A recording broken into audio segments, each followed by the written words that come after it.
जय हिंद मेरे प्यारे साथियों। आज का सेशन बहुत बेहतरीन होने वाला है क्योंकि हम आज इस सेशन में श्वसन तंत्र को समझेंगे, यानी डिस्पेंसेशन सिस्टम को समझेंगे, वो भी आसान भाषा में एनिमेशन के थ्रू हम समझाने की कोशिश करेंगे। तो चलिए समय न गवाते हुए टॉपिक को समझते हैं बिल्कुल आसानी से। तो ये कुछ बातें ध्यान से कॉपी पेन लेकर बैठ जाइए, यहीं से नोट करते जाइए। देखिए छोटी छोटी बातें होती हैं, हम कुछ भी बेसिक चीज़ है हमको जानना भी चाहिए। ठीक, तो चलिए शुरू करते हैं। तो आइए श्वसन तंत्र से पहले हम लोग समझ लेते हैं श्वसन अंग के बारे में कि श्वसन अंग कौन कौन हमारे होते हैं, क्योंकि हर एक जीव का श्वसन यानी सांस लेने का अंग अलग है। तो हम अपने से शुरू कर लेते हैं कि जितने स्तनधारी जीव जंतु हैं, यानी स्तनधारी के मतलब उसमें वो जीव जंतु आ जाएंगे जो माँ अपने बच्चे को क्या पिलाती है, दूध पिलाती है, वो आ जाएंगे किसमें, स्तनधारी में। ठीक, तो यानी जो स्तनधारी जीव है वो सांस किससे लेते हैं, फेफड़े से। जब हम लोग छोटे थे तो उस समय हम लोग को ये लगता था कि हम लोग नाक से सांस लेते हैं।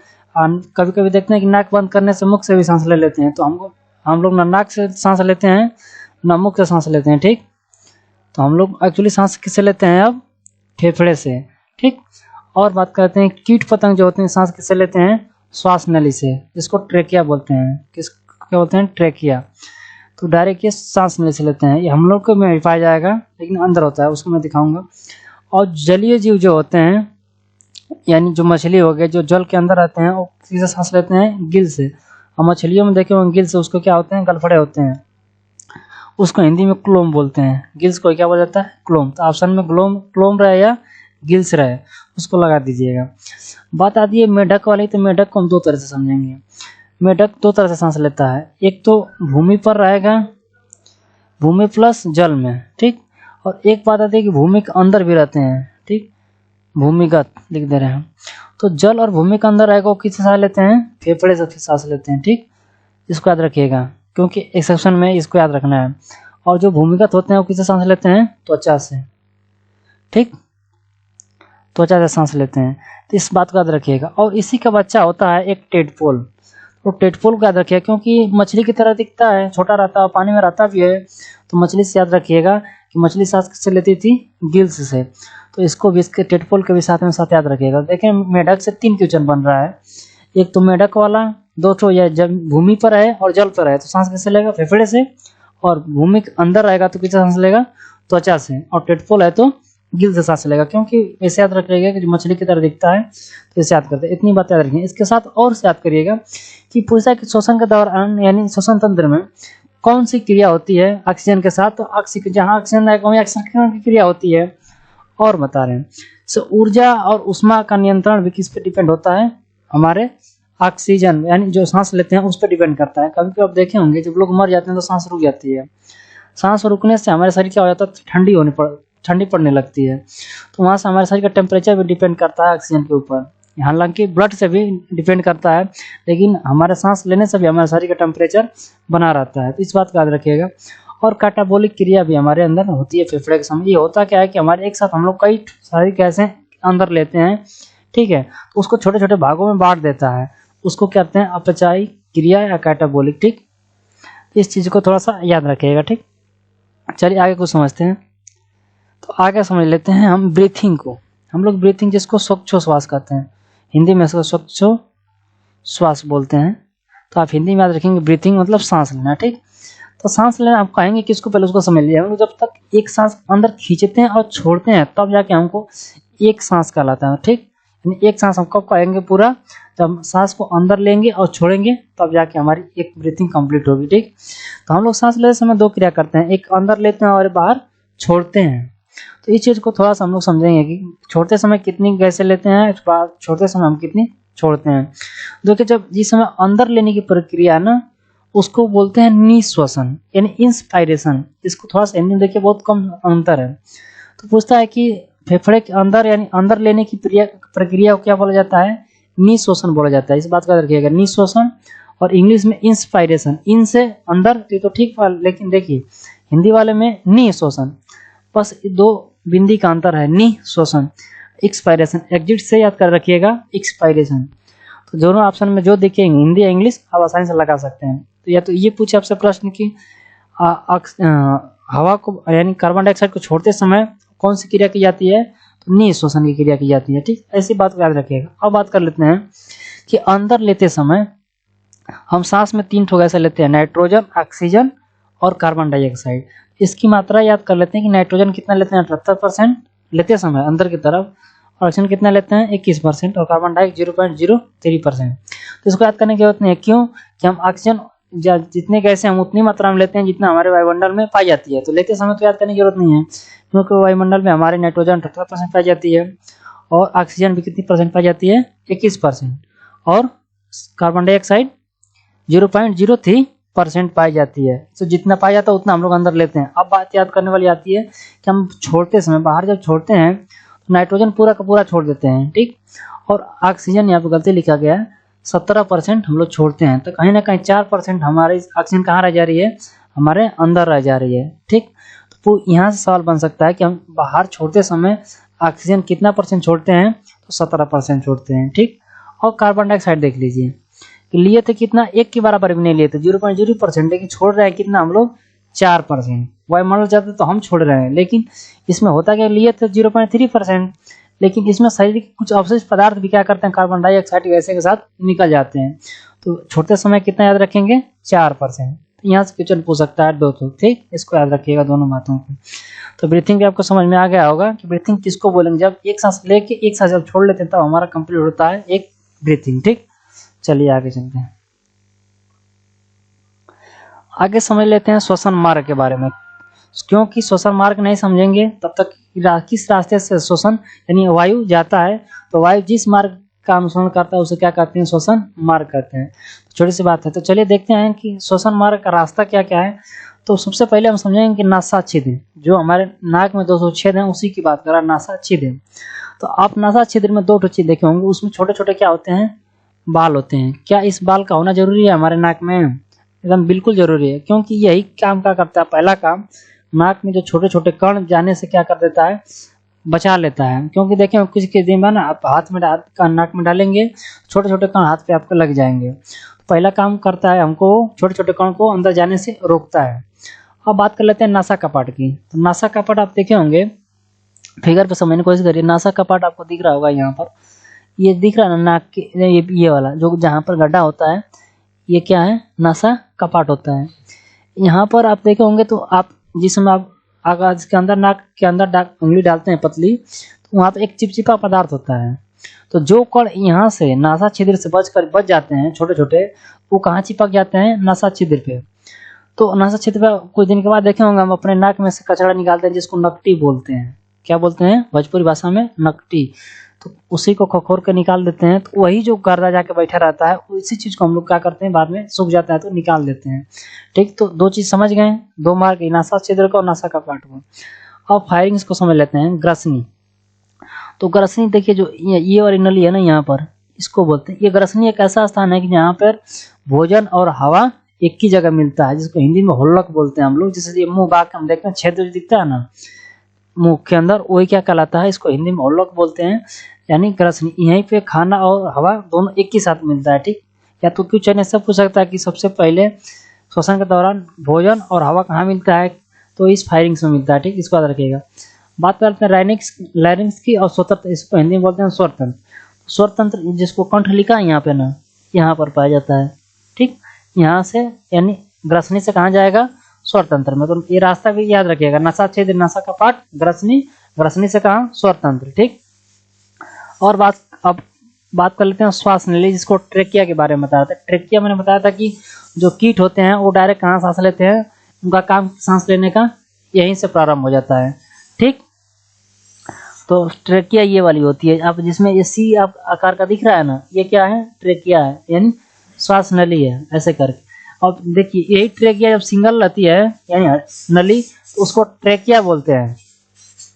और यहीं से अगर 2 भाग में बढ़ जाएगी तो वहीं ब्रोंकाई और ब्रोंकोलेस हो जाएगा। जब 2 भाग में दोनों फेफड़े में चली जाएगी, देख रहे हैं यहाँ से, एक जो ये हड्डी यहाँ दिख रही है ना, इधर घूम गई है कि इधर घूम गई है, तो ये जब ट्रेकिया से जब डबल बन गई है तो इसको बोलते हैं ब्रोंकाई। क्या बोलेंगे इसको, ब्रोंकाई। ठीक, ये भी क्या कहलाएगी, ब्रोंकाई। ठीक, इसको। और अब क्या करेगा, अब ये दो भाग देखेंगे तो यहाँ से देख रहे हैं अलग अलग भाग में बट गया। अब 2 से जब अधिक हो जाएगा तो इसी को बोलते हैं ब्रोंकियोलेस। ब्रोंकियोलेस। इसका जब 2 रहेगा तो ब्रोंकाई, जब 2 से अधिक भाग में बढ़ जाएगा तो क्या कहलाएगा, ब्रोंकियोलेस कहलाएगा। आइए इसको हम हाथ से बना के फिगर में दिखा रहे हैं कैसा रहता है। तो आइए समझते हैं इस फिगर पे। देखिए यहाँ पर मैंने फेफड़ा बनाया, जब इसको क्या बोलते हैं, ट्रेकिया बोलते हैं। ठीक, क्या बोलते हैं, ट्रेकिया। जब एक था और डबल हुआ तो इसको क्या बोल दिए, ब्रोंकाई। अब देखिए यहाँ से देखिए छोटे छोटे भाग में अलग अलग और पार्ट में बट गया है। ठीक, यहाँ पे गुच्छे की तरह होता है, उसमें एल्वेली होता है, इसको एल्वेली बोलते हैं। एल्वेली में फाइनली हमारा ऑक्सीजन जाके इकट्ठा रहता है। ठीक,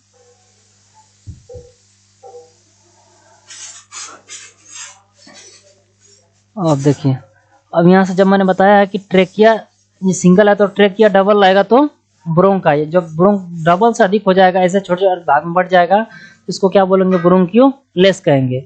यहाँ तक कि हमको बात समझ के आपको ये नशा कितना 1 2 3 4 5 6 7 मार्क आपको याद हो गए होंगे। आप इसी क्रम से याद भी रखिएगा। ठीक, एक फिगर पे। अब बात कर लेते हैं एल्वेली की।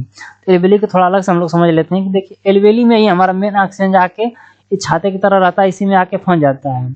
ठीक, तो एल्वेली इसी आकार का रहता है, छाते की तरह का, इसी में ऑक्सीजन आके हमारी रहती है। ठीक, अब बात आती है कि एल्वेली के ऑक्सीजन तो हम लोग ला दिया, फेफड़ा एक काम करके फेफड़ा एल्वेली में आके ऑक्सीजन को रख दिया। अब ऑक्सीजन को बात आती है कि लेके जाएगा कौन। ठीक, तो इसको आइए अगली स्लाइड में हम लोग समझते हैं। अब देखिए एल्वेली को ले जाने का काम करता है हीमोग्लोबिन। हीमोग्लोबिन हमारे श्वसन तंत्र में एक बहुत बड़ा इंपॉर्टेंट रोल निभाता है। ठीक है, तो इसी का बस इसको काम दिया गया है कि जैसे एल्वेली में ऑक्सीजन आएगी तुरंत उसको उठा के तुरंत लेके भागेगा और ब्लड के रास्ते जाते हुए क्या करेगा, जाके सभी कोशिकाओं में फटफट सबको बांट देगा। लेकिन एक अच्छा काम भी करता है ये कि जाता है लेके ढोक उतना मेहनत करके लेकर जाता है, तो उधर से सोचता है कि रुको कुछ लेके भी आ जाए उधर से, तो क्या करता है कि उधर से कार्बन डाइऑक्साइड को कहता है कि ऑक्सीजन दे के और कार्बन डाइऑक्साइड को लेके चला जाता है वापस। तब देखें ऐसे ही इधर से लेके गया ऑक्सीजन और ब्लड के रास्ते कहाँ पहुंचा दिया, सेल में। सेल में क्या होती है, माइटोकॉन्ड्रिया। किसमें पहुंचाएगा, माइटोकॉन्ड्रिया में। माइटोकॉन्ड्रिया में होता क्या है, क्रेब्स साइकिल चलता है जहाँ से ग्लूकोज का निर्माण होता है, हमारे शरीर को एनर्जी मिलती है। तो उधर से क्या करता है, कोशिकाओं से कार्बन डाइऑक्साइड भी लेके वापस आ जाता है। लेके कहाँ पे दे देता है, फिर एल्वेली को दे देता है। जब हमारा फिर डायफ्राम ऊपर करता है तो हम सांस छोड़ते हैं, तो उसके हिसाब से हमारा कार्बन डाइऑक्साइड क्या करता है, फिर बाहर निकल जाता है। तो हीमोग्लोबिन का काम समझ गए होंगे। अब देखिए हीमोग्लोबिन की एक खराब बात यह है कि ये अच्छी चीज को ज्यादा पसंद न करके खराब यानी गैसों को, जो गलत गैसें होती हैं उसको ज्यादा पसंद करता है। ये कार्बन मोनोऑक्साइड को बहुत ज्यादा आकर्षित करता है। तो क्वेश्चन पूछता है कि हीमोग्लोबिन ऑक्सीजन के स्थान पे और किस गैस को इससे अधिक आकर्षित करती है या इससे अधिक लाइक करती है। तो कार्बन मोनोऑक्साइड, यानी जिसे देखे होंगे कहीं बोला जाता है कि घर में अंगीठी यानी कोयला जलाकर नहीं सोना चाहिए, क्योंकि इसको जे पाएगा ये कार्बन मोनोऑक्साइड धुआं को, तो इसको ऑक्सीजन को भूल के किसको खींचने लगेगा, ये उस धुएं को। पूरा धुआं पहुंचा दिया एल्वेली में, भर दिया मारने के। अब क्या करेंगे, आप बेहोश हो जाएंगे। बेहोश हो जाएंगे तो उसमें कभी कि लंबे दौरान अगर बेहोश हैं तो मौत हो जाती है। इसीलिए बोला जाता है कि घर में अंगीठी जला के नहीं सोनी चाहिए। तो ये किसको पसंद करता है, ऑक्सीजन से अधिक कार्बन मोनोऑक्साइड यानी CO को। इस बात को याद रखिएगा, कार्बन मोनोऑक्साइड को हीमोग्लोबिन ज्यादा आकर्षित करता है। इतनी बात हमारी समझ में आ गई है। तो और बात कर लेते हैं, कोरोना के समय क्या हुआ था। कोरोना इसी एल्वेली में आके जो ट्रेकिया था, ब्रोंकाई होगा, इसी को ले आके क्या कर दे रहा था, जाम कर दे रहा था। अब इसी में आके बैठ के एल्वेली को क्या कर दे रहा था, जाम कर दे रहा था। उसकी वजह से हमारी क्या हो जाती थी, मृत्यु हो जाती थी। क्योंकि हीमोग्लोबिन को पता नहीं है कि कोरोना को कैसे लेके जाना है, इसको बस पता है कि ऑक्सीजन को खींच के लेके जाना है ब्लड के रास्ते। तो इसकी वजह से क्या हो जाती थी, मृत्यु हो जाती थी।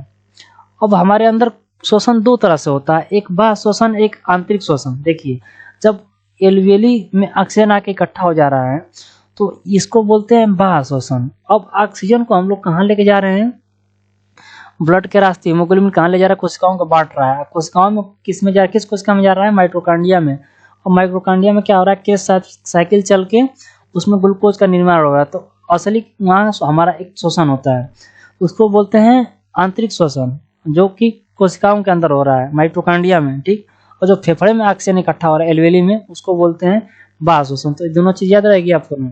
चलिए आगे समझते हैं। अब हम लोग समझ लेते हैं डायफ्राम को। डायफ्राम हमारे शरीर का सांस श्वसन तंत्र का 70% काम हमारा डायफ्राम ही करता है, इतना जान के रखिएगा। डायफ्राम हमारे श्वसन तंत्र का बहुत बड़ा और इम्पोर्टेंट पार्ट है, क्योंकि यही हमारे फेफड़े के पास इतनी शक्ति नहीं है कि इसको उठाए और बैठाए, यानी हवा को ले और बाहर निकाले। इसको हमारी सांस लेने का काम, खींचने का और अंदर बाहर छोड़ने का काम कौन करता है? डायफ्राम।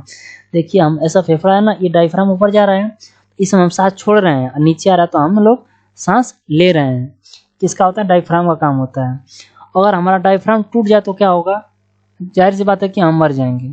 कभी फिल्मों में आप देखे होंगे कि डायफ्राम कोई छत पर से गिरता है तो उसका खट से आवाज कुछ और नहीं टूटता है, कट से आवाज आती है, कमर पे हाथ रख के बैठता है तो उसकी मृत्यु हो जाती है। तो यही डायफ्राम हमारा टूट जाता है तो क्या होती है? डायरेक्ट मृत्यु हो जाती है। लेकिन एक और एक्सेप्शन वाली बात है कि जिस समय महिलाओं के पेट में बेबी होते हैं तो उनका पेट देख के उनको बाहर निकल जाता है, तो ये डायफ्राम भी बाहर आ जाता है। उस समय उनमें एक खास बात होती है कि जो पसलियां होती है ना, रिब्स जिसको बोलते हैं, वो मदद करती हैं फेफड़े को अप डाउन करने में, यानी सांस को अंदर लेने में और बाहर करने में। ठीक है, तो इसको याद रखिएगा। तो डायफ्राम अगर टूट जाए तो हमारा जीना संभव नहीं है, तो इस बात को याद रखिएगा। डायफ्राम यही क्या करता है? हमारे फेफड़े से ऑक्सीजन को अंदर, जब नीचे आएगा तो ऑक्सीजन हवा को अंदर लेते हैं और ये ऊपर उठाता है तो हम लोग छोड़ते हैं। ठीक, डायफ्राम का काम आपको समझ में आ गया होगा। आइए आगे समझते हैं। आइए हम समझते हैं इपिग्लोटिक के बारे में। इपिग्लोटिक हम एनिमेशन के द्वारा समझेंगे।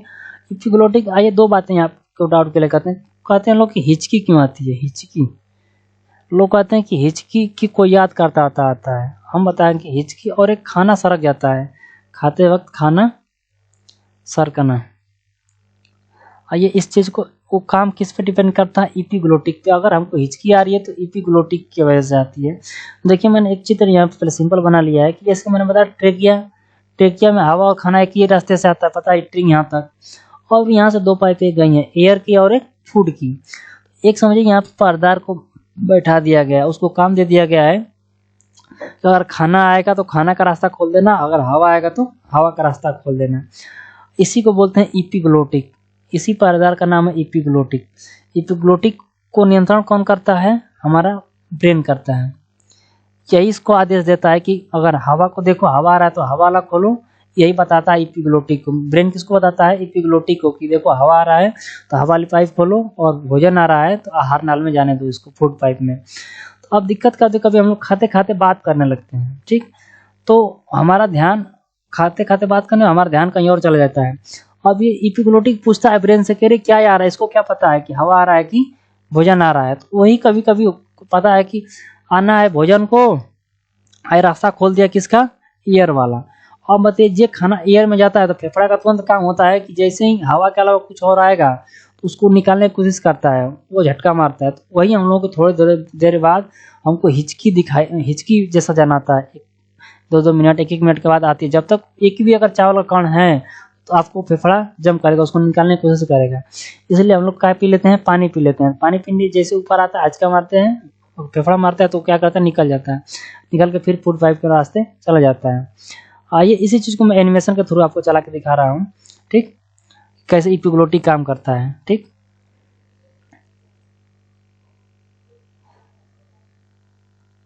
देखिए यहाँ से मुख हुआ, सभी तंत्र मैंने बता दिया। देखिए ऑक्सीजन ले रहा है, ऐसे दो पाइप गई है ना, ये वाली आपको दिख रहा होगा, इधर से बाहर छोड़ रहे हैं और ले रहे हैं, और ये सांस वाली है, ये सांस वाली है, और ये भोजन वाली पाइप गई है। ठीक, देखिए यही इपिग्लोटिक यहाँ से लेकर यहाँ तक क्या कौन काम कर रहा है? इपिग्लोटिक। ये स्वर तंत्र है जिसको मैंने बताया।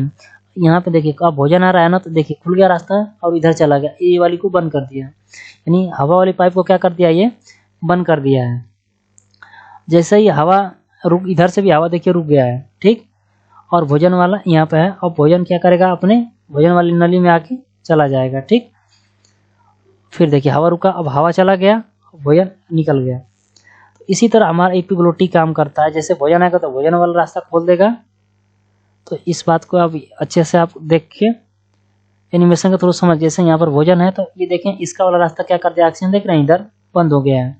अब यहाँ इसका रास्ता बंद कर दिया है, इधर से ही बंद हो गया, जा रहा है किसमें? भोजन वाली नली में। जैसे अब भोजन खत्म, ये नली चालू होगी, फिर हम क्या कर देगा, फिर कार्बन डाइऑक्साइड को हम बाहर निकाल देंगे, फिर ऑक्सीजन आएगी तो अब इस वाले को बंद कर देगा और ये वाला खोल देगा। ये काम होता है एपिग्लोटिक। तो यहाँ से पूछता है कि हिचकी किस वजह से आती है, तो आप बता सकते हैं ना, ये टोटल डिपेंड किस पे करता है, ब्रेन पे। तो लोग कहते हैं कि हिचको याद कर रहा है तो हिचकी आ रही है, याद हम करते हैं तब जाके हिचकी आती है, ठीक। क्योंकि हमारा अगर दिमाग कहीं भी अगर ध्यान जाएगा तो ये रास्ता क्या कर देता है, भूल जाता है कभी कभी, तो वही खाना इस रास्ते के माध्यम में इसमें आ जाता है, तो वही हम लोग खाना कभी सरक जाता है, तेजी से खाना आ जाता है तो वही खाना, क्योंकि ज़्यादा खाना आने की वजह से फेफड़ा अपना उसको बाहर निकालने की कोशिश करता है, जिसकी वजह से खाना कभी देखे नाक में निकल जाता है, ठीक। आप एपिग्लोटिक के अच्छे से समझ गए होंगे।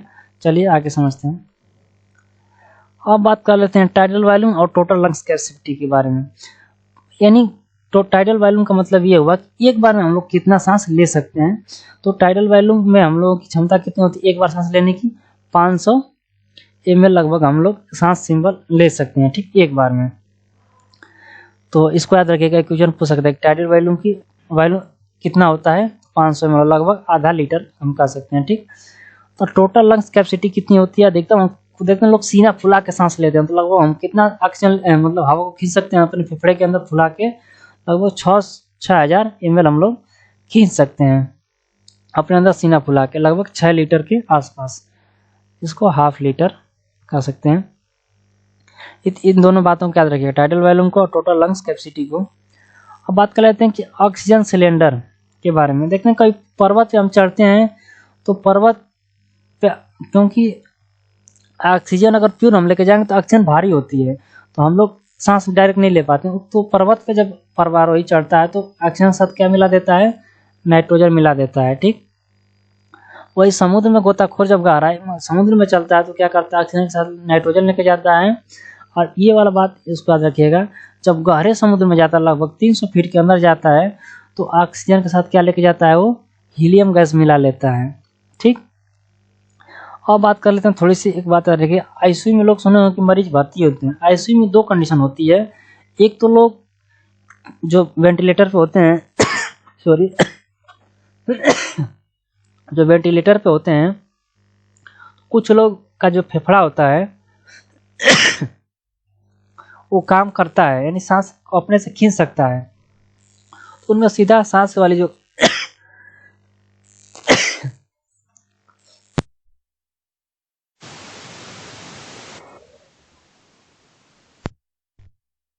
पाइप होती है लगा दी जाती है, मास्क वाला पाइप लगा दी जाती है। एक लोग होते हैं जो कि सांस नहीं ले पाते हैं तो उनको वेंटिलेटर पर सीधा एक पाइप की नली क्या की जाती है, अंदर कर दी जाती है, जिससे कि उसमें क्या ऑक्सीजन के साथ हीलियम दी जाती है। इस बात को याद रखिएगा, ठीक। तो अब इससे कोई श्वसन तंत्र से कोई भी आपका क्वेश्चन छूट नहीं रहा है। इसको फिर से एक वीडियो को स्पीड में लगा के देख लीजिएगा, आपको अच्छे से समझ में आ गया होगा, ठीक है। मिलते हैं अगली वीडियो में, जय हिंद।